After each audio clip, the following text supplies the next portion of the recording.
Sehingga diceritakan dulu ada satu orang punya utang 500 dinar. Dia punya utang banyak sama orang. Kemudian datang waktunya semua pada nagih, maka dia kebingungan, nggak punya uang. Akhirnya dia pergi ke salah seorang saudagar, dia pinjam uang 500 dinar. Diberikan sama saudagar tadi. Sebelum diberikan ditanya, kapan mau kau kembalikan uang ini? Maka dia berkata, insya Allah di tanggal sekian saya kembalikan. Uang itu diambil, dia bayarkan hutangnya satu persatu. Selesai dibayarkan tidak tersisa uangnya. Nggak ada sisa modal untuk dia putarkan supaya bisa membayar hutangnya yang 500 dinar ini. Karena apa? Memang dia pinjam sesuai dengan kadar hutangnya. Sampai ketika datang waktu jatuh tempo, yang punya uang datang ke rumahnya nagih, mana uang 500 dinar yang kau pinjam? Kau janji hari ini akan melunasinya. Maka dia bilang, demi Allah, sepeser pun saya nggak punya. Saya belum mendapatkan apa-apa untuk saya bayarkan kepada dirimu. Maka yang punya uang nggak mau tahu. Engkau janji tanggal sekian mau kau bayar, sekarang sudah jatuh temponya, maka bayar hutangmu sesuai dengan ucapanmu. Dia bilang, saya nggak punya. Kalau begitu ayo pergi ke Qadhi, pergi ke hakim. Nggak benar ini perbuatanmu. Maka yang ngutang tadi dibawa sama yang punya uang ke hakim. Diceritakan perkaranya, ditanya sama hakim, kenapa tidak kau bayar hutangmu? Bukankah engkau berjanji hari ini akan melunasinya? Dia bilang, iya saya berjanji, tapi saya nggak punya uang. Saya bukan pengkhianat, bukan orang yang mau berdusta. Kalau berdusta saya akan bilang saya nggak punya uang. Nggak ada perjanjian di sini, nggak ada bukti. Tapi saya ngaku kalau saya punya utang dan hari ini saya nggak punya uang untuk saya bayarkan. Maka Qadhi berkata, apa? Kalau begitu kau melanggar janjimu, maka engkau harus dihukum, engkau harus dipenjara. Maka yang utang tadi bilang apa? Kalau begitu ya sudah. Kalau memang hukumannya saya harus dipenjara karena saya nggak bayar utang, ya sudah saya terima. Tapi tolong berikan saya waktu 1 hari. Saya mau kembali ke rumah saya mau izin dengan istri dan anak-anak saya. Besok saya akan kembali ke sini lagi dan masukkan saya ke dalam penjara. Maka sang hakim berkata apa?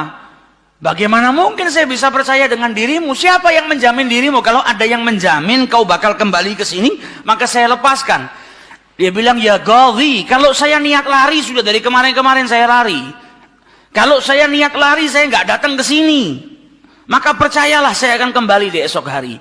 Maka kata Qadhi, jaminannya apa? Akhirnya lelaki tadi bilang apa? Jaminannya yang menjamin saya adalah Rasulullah SAW. Maka sang hakim bingung. Maksudmu yang menjamin Rasulullah ini bagaimana? Dibilang, ya hakim, kalau saya besok nggak kembali ke tempat ini, saya bersedia ditolak menjadi umatnya Nabi besar Muhammad SAW. Ini tidak main-main sumpahnya. Dan ini bukan sembarang orang, memang orang yang saleh. Dia bilang, berikan saya waktu sebentar, saya kembali kepada keluarga saya pamit dengan istri saya, besok saya kembali. Saya bersumpah, dan saya siap dikeluarkan dari umatnya Rasulullah, nggak dianggap sama Rasulullah kalau sampai saya berdusta. Maka si hakim tadi mendengar sumpahnya seperti ini, akhirnya dipercaya kalau begitu kembalilah. Maka dia kembali ke rumah, dia ceritakan kepada istrinya, dia minta izin sama istrinya, suamimu ini mungkin besok di penjara karena nggak bisa bayar utang. Kata istrinya, kalau kau dihukum penjara, terus apa yang bisa membuatmu keluar sekarang ini? Kok tidak langsung di penjara, kok bisa kembali ke rumah?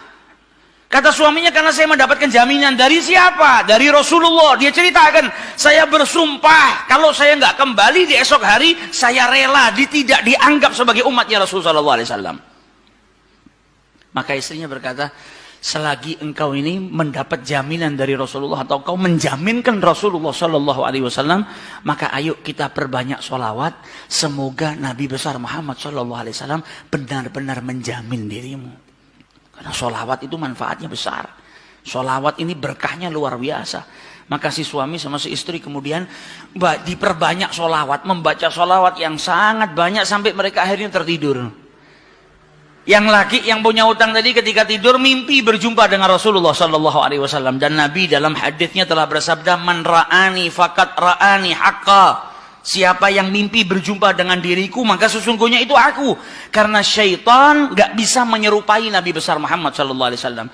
Dan orang yang dalam hatinya ada mahabbah, orang yang rindu, orang yang membersihkan dirinya, orang yang memang benar-benar ingin berjumpa dengan Rasul SAW, akan diperjumpakan oleh Allah Subhanahu Wa Taala dalam mimpinya, ataupun dalam keadaan yaqdzatan. Karena Nabi pun menjelaskan ada orang-orang yang bisa melihat Rasulullah SAW dalam keadaan sadar.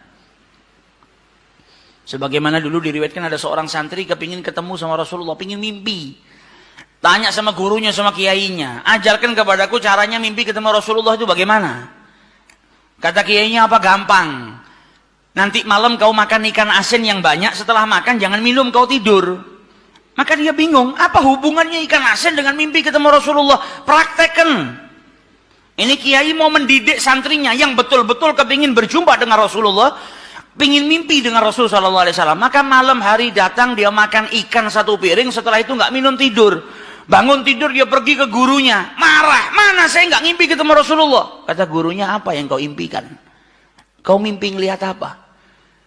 Kata santri tadi, saya mimpi ngelihat laut, ngelihat sungai, ngelihat hujan, ngelihat air terjun. Kata gurunya, karena sebelum tidur yang kau rindukan adalah air. Kau makan ikan asin sehingga kau kehausan. Yang kau rindukan dan kau dambakan air. Maka apa yang kau rindukan dan apa yang kau dambakan datang dalam mimpi. Coba setiap kali kau tidur kau rindu dengan Rasulullah. Coba setiap kali kau tidur kau ingin sekali dan minta sama Allah Subhanahu Wa Taala akan diperjumpakan dengan Rasul Sallallahu Alaihi Wasallam. Maka kau akan diperjumpakan dengan Nabi besar Muhammad Sallallahu Alaihi Wasallam. Nah, ini yang diajarkan sama para ulama. Ini yang punya utang dari mimpi ketemu Rasulullah Sallallahu Alaihi Wasallam. Dalam mimpinya apa kata Rasulullah? Kau jangan takut, jangan gelisah. Orang yang mahabbah, baca sholawatnya bukan sekedar baca, tapi baca dari lubuk hatinya, baca dengan penuh kecintaan. Mimpi berjumpa dengan Rasulullah dan berkahnya sholawat tadi bisa menyelamatkan orang. Hajat-hajatnya bisa dikabulkan, dapat pertolongan dari Allah Subhanahu Wa Taala. Maka dalam mimpinya Rasulullah bilang apa? Besok pagi kau pergi, idhab ilal wali. Pergi ke gubernur di tempatmu itu, bilang sama gubernur tadi, Rasulullah mengucapkan salam kepadamu. Dan sampaikan kepada si gubernur, kalau setiap hari dia bersolawat kepada Rasulullah sebanyak 1000 kali, itu solawatnya sampai kepada Nabi Muhammad. Dan sampaikan kepada si gubernur, tadi malam dia itu kebingungan, baca solawat sudah 1000 atau belum. Ada salah dalam menghitung, sehingga dia itu gelisah, saya sudah 1000 atau belum. Maka sampaikan kepada gubernur itu bahwasanya sholawatnya sudah sampai 1000. Jadi dia nggak perlu gelisah. Bangun dari tidur, dia mau kembali ke Ghazi, tapi sebelumnya dia pergi ke wali. Pergi ke gubernur tadi. Sampai di rumahnya gubernur, dia sampaikan, wahai wali, wahai gubernur, Rasulullah menitipkan salam kepadamu. Kaget dia. Orang yang selama ini dia sholawati, gubernur ini gubernur yang cinta kepada Rasul Sallallahu Alaihi Wasallam, tiba-tiba ada orang yang datang bawakan salam dari Rasul Sallallahu Alaihi Wasallam. Nabi Muhammad berkata kepadamu, wahai gubernur, sholawatmu yang kau baca 1000 kali setiap hari sampai kepada Rasulullah. Dan tadi malam ketika engkau kebingungan sholawatmu itu sudah 1000 atau belum, ternyata sudah 1000. Nabi ngabarkan kau jangan takut, jangan gelisah, karena sholawatmu seperti biasa, istiqomah kau baca, jumlahnya sudah 1000. Dan Nabi Muhammad minta engkau bantu diri saya untuk melunasi hutang. Maka saking gembiranya dapat salam dari Rasulullah, dapat kabar kalau sholawatnya yang selama ini dia baca sampai kepada Rasul Sallallahu Alaihi Wasallam. Ditanya utangmu berapa? 500 dinar. Diambilkan 500 dinar dari Baitul Mal. Setelah itu diambilkan lagi 2.500 dinar dari uang pribadinya.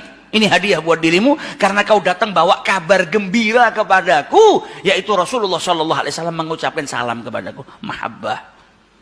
Kita belum tentu, kalau mungkin andai ada orang yang mimpi berjumpa dengan Rasulullah, kemudian Nabi mengucapkan salam kepada kita, belum tentu kita bahagia sampai bisa mengeluarkan harta seperti itu. Tapi orang-orang yang mahabbah, kecintaannya sama Rasulullah luar biasa. Maka dia pulang dari rumahnya si gubernur tadi bawa uang 3.000 dinar. Utangnya cuma 500 dinar. Berkat sholawat dia bisa melunasi hutangnya. Maka dia pergi ke rumah qadhi. Sebagaimana janjinya dia akan kembali. Dia ketuk pintu rumah qadhi. Maka qadhi tadi ketika buka pintunya langsung memeluk orang tersebut. Nangis yang luar biasa. Dan berkata apa? Alhamdulillah berkat dirimu tadi malam saya mimpi ketemu Rasulullah SAW. Kata Rasulullah apa? Kalau engkau membantu orang yang punya utang itu untuk melunasi hutangnya, maka aku akan membantumu kelak di hari kiamat. Diambilkan uang 500 dinar diberikan kepada orang tersebut. Sampai Ghadhinya pun diimpiin sama Rasulullah SAW. Keluar dari rumahnya Ghadhi bawa uang berapa? 3.500 dinar. Dia pergi ke tempat orang yang dia utangi mau bayar utangnya. Ketika sampai di rumah orang tersebut, orang yang dia utangi tadi sudah berada di depan rumah nunggu kedatangannya. Ketika ini yang punya utang datang langsung dipeluk, dicium, sambil menangis mengucapkan terima kasih, berkat dirimu tadi malam saya mimpi ketemu Rasulullah. Kata Rasulullah, kalau kau bebaskan utangnya fulan, kelak kau akan aku bantu, aku berikan syafaat kepadamu di hari kiamat. Utangmu jangan dibayar dan ini ada hadiah untukmu 500 dinar. Berangkat dari rumah punya utang 500 dinar. Berkat mimpi berjumpa dengan Rasulullah, utangnya terlunaskan dan ada tambahan 4.000 dinar. Berkat apa? Berkat sholawat yang dibaca kepada Rasulullah SAW. Jadi kita kalau baca sholawat ini bukan hanya berkahnya nanti di akhirat, bukan hanya nanti kita dapat syafaatnya Nabi, bukan hanya nanti kita dapat tempat yang dekat dengan Rasulullah SAW. Bahkan di dunia kalau kita ada situasi yang tidak menyenangkan, ada masalah, ada apapun, semuanya bisa hilang berkah daripada sholawatnya yang kita baca kepada Rasulullah SAW. Karena satu sholawat dibalas dengan 10 rahmat. Satu rahmatnya Allah, kita punya masalah sebesar apapun bisa hilang kalau kita mendapatkan satu rahmat dari Allah Subhanahu Wa Taala. Sedangkan orang yang bersalawat kepada Rasulullah SAW, maka dia mendapatkan 10 rahmat daripada Allah Subhanahu Wa Taala. Maka dari itu datang bulan Rabiul Awal, ayo kita perbanyak sholawat kepada Rasulullah.